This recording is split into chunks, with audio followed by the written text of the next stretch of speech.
We are taught early on where danger lives. It waits in the dark, it approaches as a stranger, and it stays on the other side of a locked door. Human survival relies on pattern recognition. Our brains scan environments, looking for the anomaly, the shadow that moves, the person who doesn't fit the context. But that biological defense system has a limitation.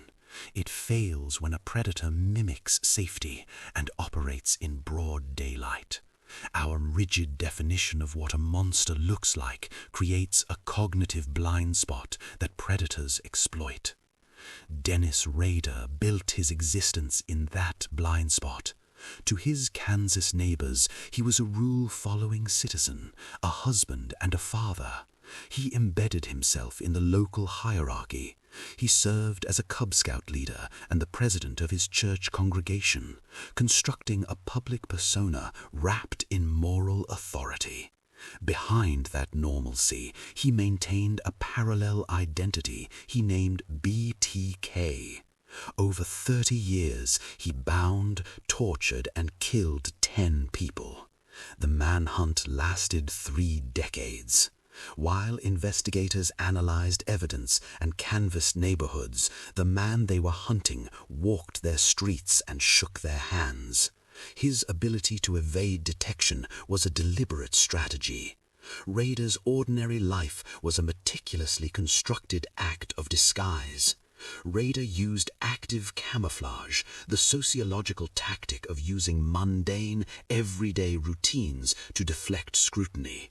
By behaving exactly as expected, he became invisible to the community. His jobs provided natural cover. Working as an ADT security installer and a compliance officer, Rader had legitimate reasons to be in residential areas. He could stalk victims and study home layouts without triggering alarms. He weaponized patience, relying on the stability of his daily routine to watch these homes until he found an opportunity to strike. Inside those homes, his acts were violent, but the moment he walked out the door, he re-entered the quiet rhythm of the neighborhood. His normalcy shielded his exits. We trust the rhythm of our own neighborhoods. A man checking a meter or walking a dog registers as safe, giving a predator the ultimate operational cover. Rader's methodology contained a psychological contradiction. While his camouflage relied on blending in, he had a compulsion to document his crimes and taunt the public. He dispatched letters, cryptic puzzles, and messages to local media and police stations, demanding that his intelligence be recognized. Over 30 years, these lines of communication multiplied. He generated an immense body of evidence that investigators analyzed from every angle, yet his identity remained hidden. Authorities hunted for a deranged, isolated social outcast. That specific lens made them blind to a civic leader. His narcissism and need for attention provided opportunities for capture, but the stereotype of the harmless neighbor overrode the red flags.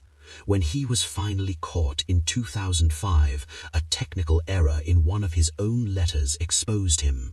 His social disguise held up until the moment of his arrest. The police conducted massive manhunts while Rader lived quietly in the center of the search area. This case exposes a flaw in human perception.